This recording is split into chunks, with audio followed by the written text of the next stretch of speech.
وسلم کی خوبصورت زبان حرکت میں آئی. آپ نے فرمایا یہ میرے پاس تمیم داری بیٹھا ہوا ہے. یہ صحابی تھے تمیم داری، یہ پہلے نصرانی تھے، عیسائی تھے، پھر مسلمان ہو گئے. یہ میرے پاس تمیم داری بیٹھا ہوا ہے، اس نے مجھے ایک بات سنائی ہے. اس نے مجھے کہا ہے اللہ کے پیغمبر ہم نے ایک بحری بیڑے کے اندر سفر کیا، جب سمندر کے درمیان پہنچ گئے تو موجیں اور لہریں ہمارے ساتھ کھیلنے لگ گئیں. کبھی ہمیں اٹھا کر ادھر پھینکتی ہیں، کبھی ہمیں اٹھا کر ادھر پھینکتی ہیں. اسی طرح اللہ کے پیغمبر ایک مہینہ گزر گیا، ہمیں سمندر میں سے کوئی جزیرہ بھی نہیں ملا، کوئی انسان بھی نہیں ملا. اللہ کے پیغمبر ہم پورے بیڑے پر 30 آدمی تھے. کتنے؟ 30 آدمی. ٹھیک ہے، لیکن اللہ کے پیغمبر پھر دیکھتے ہی دیکھتے ہمیں 1 مہینے کے بعد ایک جزیرہ مل گیا. ہم نے شکر کیا کہ زمین نظر آئی ہے. ہم نے اپنے بڑے بیڑے میں سے چھوٹی چھوٹی کشتیوں کو لیا، یہ رکھی ہوتی ہیں جو بڑے جہاز ہوتے ہیں، ان میں چھوٹی چھوٹی کشتیاں ہوتی ہیں، ان کو لے کر ہم اس جزیرے میں اترے. ہم ابھی اترے ہی تھے کہ ہمارے سامنے ایک عجیب سا جانور آ گیا. اللہ کے پیغمبر وہ دکھنے میں تو جانور تھا لیکن حقیقت میں وہ انسان تھا. اس کے اتنے گھنے بال تھے اور اتنے سخت بال تھے، ہمیں پتہ نہیں چلتا تھا کہ اس کا اگلا طرف کون سا ہے اور اس کا پچھلا طرف کون سا ہے. اتنے زیادہ بال تھے، پتہ ہی نہیں تھا کہ منہ کون سا ہے اور پیٹھ کون سی. ہم نے فرمایا ویلا کا ہلاکت ہو تیرے لیے، کیا چیز ہے تو؟ کہنے لگا ان الجساسا، میں جساسا ہوں. ہم نے پوچھا جساسا کیا ہوتا ہے؟ کہنے لگا چھوڑو جساسا کو، آؤ میں تمہیں اس بندے کی طرف لے چلتا ہوں جو تمہاری باتوں کا بڑا شوق رکھتا ہے، تمہاری باتیں سننا چاہتا ہے. آؤ میں تمہیں اس بندے کی طرف لے چلتا ہوں. ہم نے کہا وہ بندہ کہاں ہے؟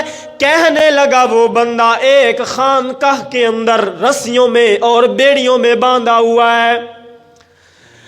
تمیم داری کہتے ہیں کہ جب اس نے کہا نا کہ ایک انسان ہے اور اس طرح باندھا ہوا ہے، ہم ڈر گئے کہ پتہ نہیں شیطان ہی نہ ہو. اس نے کہا میرے پیچھے آؤ. ہم اس کے پیچھے چل دیے.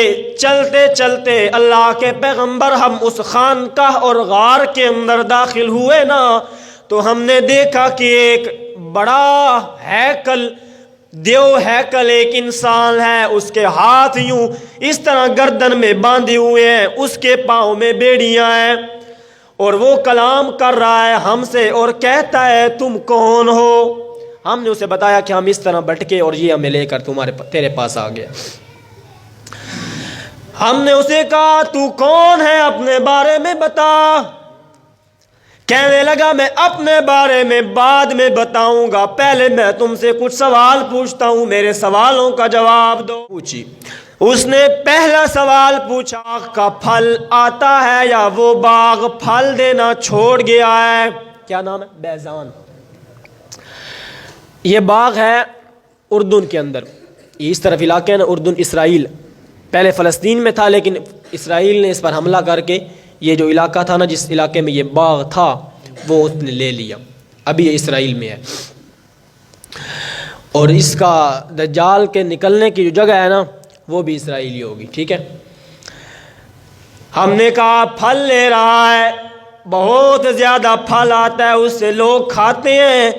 کہنے لگا ان قریب وہ پھل دینا چھوڑ دے گا. بات سن رہے ہیں؟ ان قریب پھل دینا چھوڑ دے گا.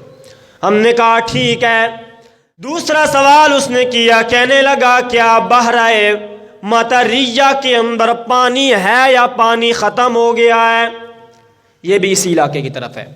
ہم نے کہا یہ وہی دریا ہے جس کے اندر سے یاجوج ماجوج سب سے پہلے پانی پئیں گے، بحرہ مطریہ. ہم نے کہا پانی اس کے اندر لبالب موجود ہے. کہنے لگا ان قریب اس سے پانی ختم ہو جائے گا. اس کے اندر بھی پانی ختم ہو گیا. تیسرا سوال کرنے لگا. اس نے کہا وہ جو فلاں چشمہ ہے، کیا اس چشمے کے اندر ابھی پانی موجود ہے یا پانی ختم ہو گیا ہے؟ ہم نے کہا اس کے اندر پانی موجود ہے. کہنے لگا ان قریب وہ پانی دینا چھوڑ دے گا. چوتھا سوال کرنے لگا اور کہنے لگا کیا نبی امیین کا نبی مبعوث ہو گیا ہے یا ابھی مبعوث نہیں ہوا؟ امیین کا نبی کون ہے؟ ہمارے نبی علیہ الصلوۃ والسلام.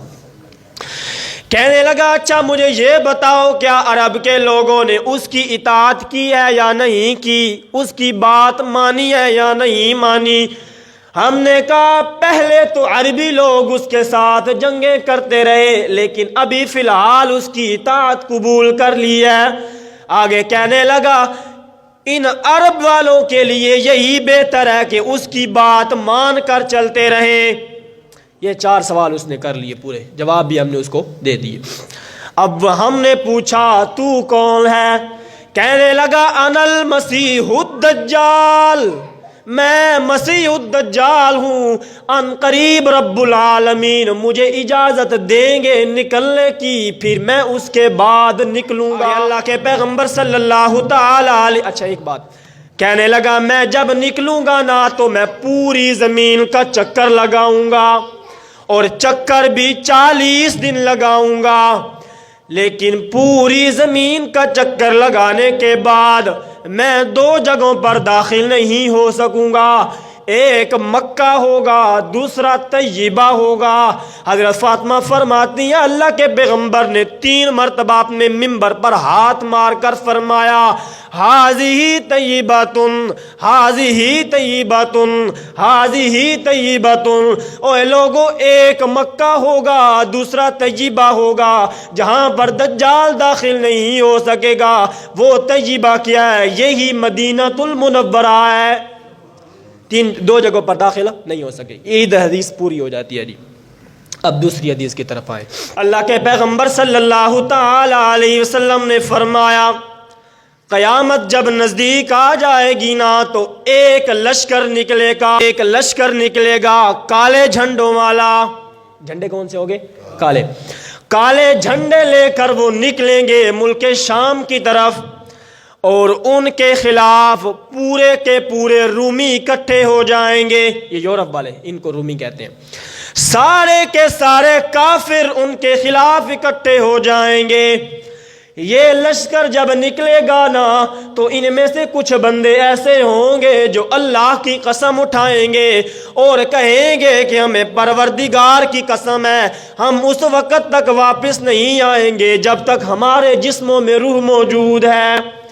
اللہ کے پیغمبر نے فرمایا جب یہ پہلے دن لڑائی کریں گے نا تو کوئی فیصلہ نہیں ہوگا، ان کے درمیان رات حائل ہو جائے گی. لیکن جن لوگوں نے قسم اٹھائی ہوگی کہ ہم واپس نہیں آئیں گے وہ سب کے سب شہید ہو جائیں گے. دوسرا دن آ گیا. اللہ کے پیغمبر نے فرمایا دوسرے دن پھر کچھ لوگ قسم اٹھائیں گے کہ ہم اس وقت تک واپس نہیں آئیں گے جب تک کوئی فیصلہ نہ ہو جائے، جب تک ہمیں فتح نہ مل جائے. اللہ کے پیغمبر نے فرمایا دوسرا دن بھی اسی طرح ہوگا. جن لوگوں نے قسم اٹھائی ہوگی نا کہ ہم واپس نہیں جائیں گے وہ شہید ہو جائیں گے، باقی مسلمان تھوڑا واپس اور پیچھے آ جائیں گے. تیسرے دن بھی ایسا ہی ہوگا. اللہ کے پیغمبر نے فرمایا جب چوتھا دن آئے گا نا تو سارے کے سارے مسلمان اللہ کی قسم اٹھائیں گے اور سارے مسلمان جس فرقے سے بھی تعلق رکھتے ہوں گے سارے ایک جھنڈے تلے جمع ہو جائیں گے. اللہ کے پیغمبر نے فرمایا وہ لشکر مسلمانوں کا اتنا بڑا لشکر ہوگا کہ اگر پرندہ اس کی ایک طرف سے اڑنا شروع کرے گا تو دوسری طرف نہیں پہنچ سکے گا، درمیان میں ہی مر جائے گا. اتنا بڑا لشکر ہوگا مسلمانوں کو. ادھر بھی سارے وہ صلیبی اور رومی ہوں گے جی.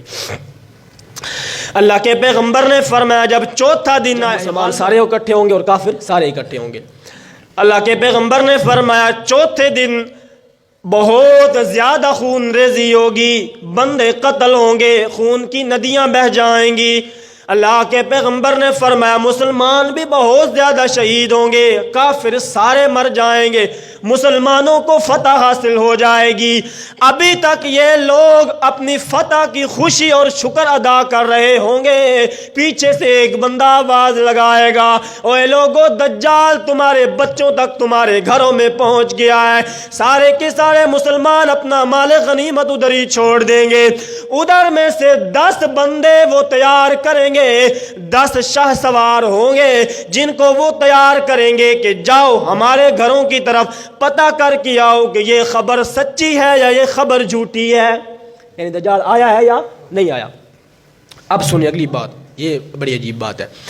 اللہ کے پیغمبر نے فرمایا وہ جو 10 شاہ سوار ہوں گے نا، مجھے اپنے پروردگار کی قسم ہے میں ان کے نام بھی جانتا ہوں، ان کے آبا کے نام بھی جانتا ہوں، ان کے گھوڑوں کا رنگ بھی جانتا ہوں، ان کے گھوڑوں کے چلنے کا طریقہ بھی جانتا ہوں۔ اللہ کے پیغمبر نے فرمایا اس وقت وہ 10 شاہ سوار، وہ 10 گھوڑوں والے پوری دنیا میں سے سب سے زیادہ فضیلت والے ہوں گے۔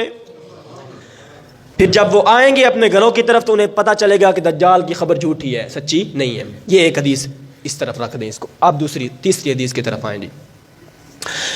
امام الانبیاء رحمت للعالمین صلی اللہ علیہ وسلم نے اپنے صحابہ کرام کے سامنے ایک دن دجال کا ذکر کیا۔ صحابہ کرام فرماتے ہیں جب آپ دجال کا ذکر کرتے تھے نا تو ہمیں اس طرح لگتا تھا جیسے کہ وہ بالکل ہمارے باغوں کے اندر موجود ہے، ہم پردہ ہٹائیں گے تو سامنے دجال ہوگا۔ یہ آپ صلی اللہ علیہ وسلم کی ایک فصاحت اور بلاغت بھری زبان کا کمال ہے کہ جو بھی چیز بیان کرتے تھے نا اس طرح بیان کرتے تھے کہ یوں لگتا تھا جیسے وہ اس چیز کے پاس کھڑے ہیں، یعنی حقیقت لگتی تھی وہ چیز۔ صحابہ کرام کے دل ڈر گئے۔ اللہ کے پیغمبر نے فرمایا کیوں ڈرتے ہو؟ کہنے لگے ہمیں یوں لگا ہے جیسے کہ دجال ہماری طرف آ رہا ہے۔ اللہ کے پیغمبر نے فرمایا نا دجال تمہارے اندر اس وقت تک نہیں آ سکتا جب تک کہ میں تمہارے اندر موجود ہوں، اور اگر میرے ہوتے ہوئے وہ آ گیا تو میں اکیلا اس کا مقابلہ کروں گا۔ اور فرمایا کہ اگر میں نہ ہوا تو میرا ہر مسلمان، میرا ہر امتی اس کا مقابلہ کرے گا، طاقت ہوگی۔ لیکن سچا مسلمان ہو تب منافق بندہ جو ہے وہ اس وقت کافر ہو جائے گا۔ اللہ کے پیغمبر صلی اللہ تعالی علیہ وسلم نے اب دجال کی حقیقت بتانا شروع کی۔ آپ نے فرمایا دجال قیامت کے نزدیک آئے گا اور اس کے ماتھے کے اوپر کاف فا را لکھا ہوا ہوگا۔ کوئی بندہ اگر کبھی بھی سکول نہ گیا ہو، اس نے کچھ بھی نہ پڑھا ہو، لیکن رب العالمین اس بندے کو اس کی زبان پر یہ کلمات جاری کریں گے کافر، کافر یعنی کہ کافر، وہ پہچان لے گا کہ کافر لکھا ہوا ہے۔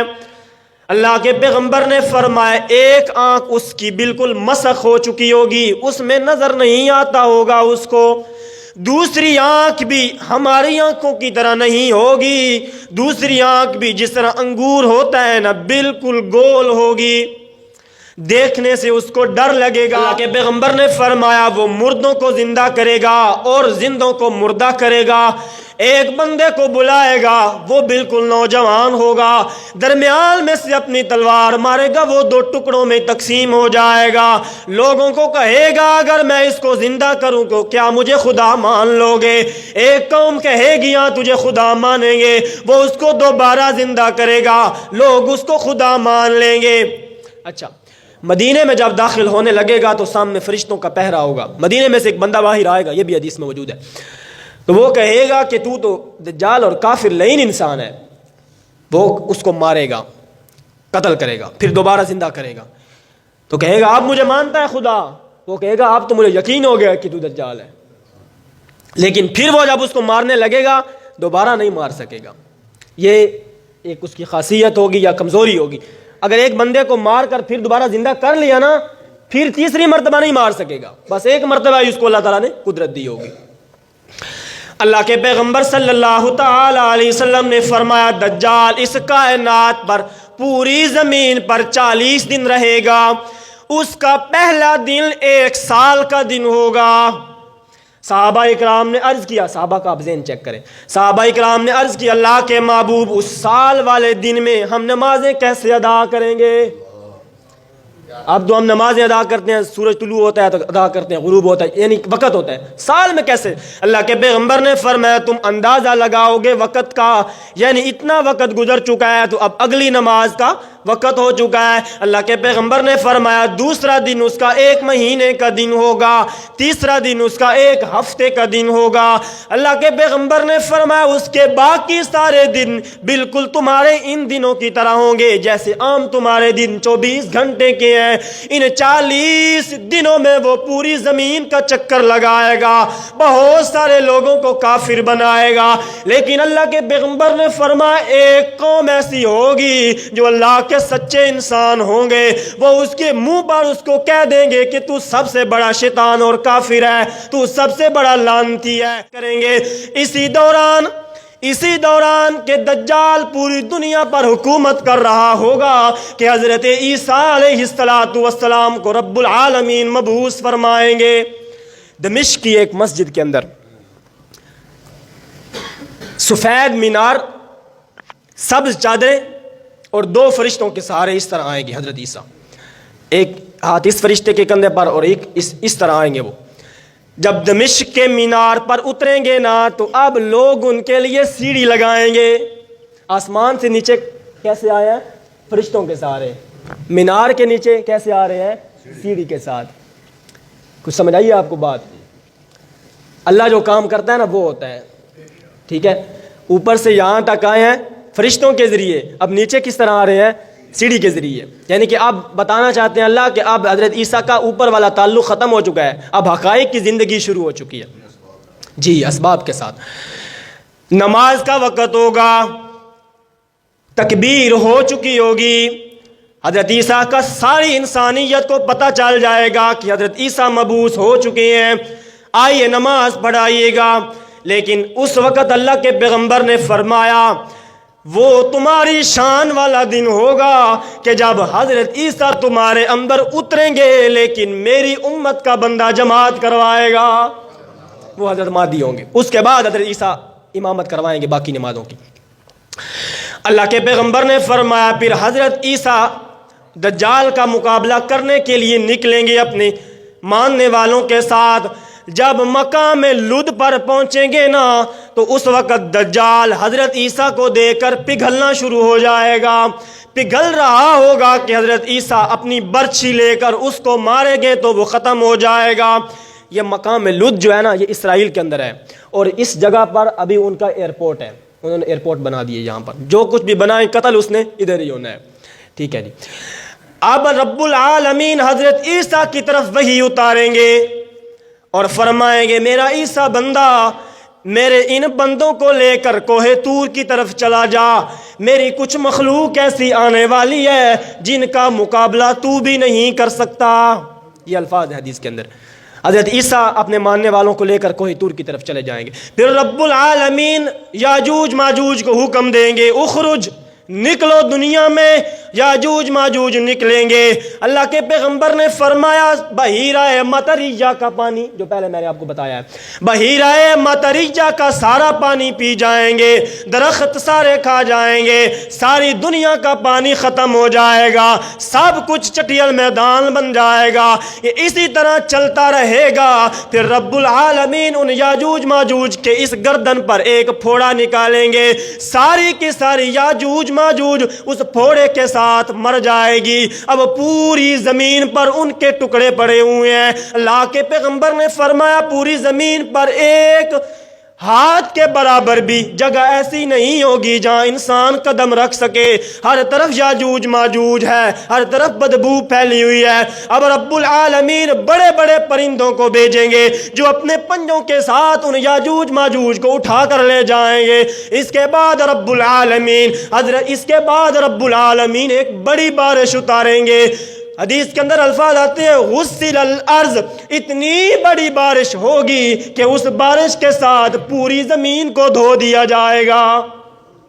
اب حضرت عیسیٰ کو حکم ہوگا آئیے میری زمین پر. حضرت عیسیٰ جب آئیں گے نا تو اس کے بعد برکتیں ہی برکتیں ہو جائیں گی. زمین اپنی کھیتیاں اگائے گی, آسمان بارشیں برسائے گا. اللہ کے پیغمبر نے فرمایا اتنی برکتیں ہو جائیں گی, ایک گائے پورے قبیلے کو دودھ پلایا کرے گی, ایک اونٹنی پورے علاقے کو دودھ پلایا کرے گی. اسی طرح چلتا رہے گا. حضرت عیسیٰ کی وفات ہو جائے گی. کہاں دفن ہو گے؟ روضہ رسول میں دفن ہوں گے, وہاں پر جگہ بنی ہوئی ہے جی. حضرت عیسیٰ اللہ کے پیغمبر صلی اللہ تعالی علیہ وسلم کے ساتھ جا کر دفن ہو جائیں گے. اس کے بعد اللہ کے پیغمبر نے فرمایا دنیا چلتی رہے گی, پوری دنیا پر مسلمانوں کی حکومت ہوگی. یہودیوں کو حضرت عیسیٰ قتل کر کے جائیں گے, عیسائی مسلمان ہو جائیں گے. تیسرا کوئی مذہب نہیں ہوگا, دوسرا کوئی مذہب نہیں ہوگا, اسلام کا بول بالا ہوگا. اللہ کے پیغمبر نے فرمایا پھر اچانک رب العالمین ایک اور فیصلہ فرمائیں گے. اب آہستہ آہستہ لوگ اسلام سے پھر کر کفر کی طرف جائیں گے, کفر عام ہونے لگ جائے گا. تھوڑے سے انسان بچ جائیں گے جو مسلمان ہوں گے, جو اللہ کا نام لینے والے ہوں گے. رب العالمین ایک ہوا چلائے گا, ایک خوشبو چلائے گا جو انسان جو مسلمانوں کی بغل سے داخل ہو کر دل پر اثر کرے گی. سارے مسلمان مر جائیں گے. اب جب مسلمان اس دنیا سے چلے گئے نا, ہر طرف کفر عام ہو جائے گا. اللہ کے پیغمبر نے فرمایا یہ لوگ وہ ہوں گے جن پر اللہ کا غضب نازل ہوتا رہے گا. یہ اس طرح جفتی کریں گے جس طرح جانور جفتی کرتے ہیں. ماؤں کا حیا ختم ہو جائے گا, اپنی ماؤں کے ساتھ زنا کیا کریں گے, چوکوں اور چوراہوں میں زنا کے اڈے چلائیں گے, شرابیں عام ہو جائیں گی, ماں باپ کا احترام ختم ہو جائے گا, دوستوں کے اندر اخلاص ختم ہو جائے گا, بھائیوں کے اندر پیار ختم ہو جائے گا. اللہ کے پیغمبر نے فرمایا جب یہ ساری دھرتی اللہ کے ظلم کے ساتھ, اللہ کی شرک کے ساتھ بھر جائے گی نا, پھر رب العالمین اپنا فیصلہ فرمائیں گے, اپنا کوڑا عذاب والا برسائیں گے. پھر ایک صبح آئے گی, اللہ کے پیغمبر نے فرمایا اس صبح مسجدوں میں اذان نہیں ہوگی, اس صبح مسجدوں میں جماعت نہیں ہوگی, اپنے پروردگار کا نام لینے والا بندہ کوئی نہیں بچے گا. ساری انسانیت کفر پر جمع ہو جائیں گی, ہر غلیظ کام وہ انسان کیا کریں گے. پھر اچانک رب العالمین فیصلہ فرمائیں گے فَإِذَا جَاءَتِ الطامۃ الکبریٰ. رب العالمین فیصلہ فرمائیں گے یہ زمین آسمان کے ساتھ ٹکرائے گی, یہ چاند سورج آپس میں ٹکرا کر راکھ بن جائیں گے. پھر رب العالمین اس دنیا پر قیامت برپا کریں گے. اللہ کے پیغمبر نے فرمایا کتنے بدترین ہوں گے وہ لوگ جن لوگوں کی آنکھیں قیامت والے دن کو دیکھیں گی. اس سے آگے جو حالات ہیں وہ میں نے سارے آپ کے سامنے بیان کیے ہیں. اللہ تعالیٰ سے دعا کہ ہمیں آخرت والے دن کی تیاری کرنے کی توفیق عطا فرمائے.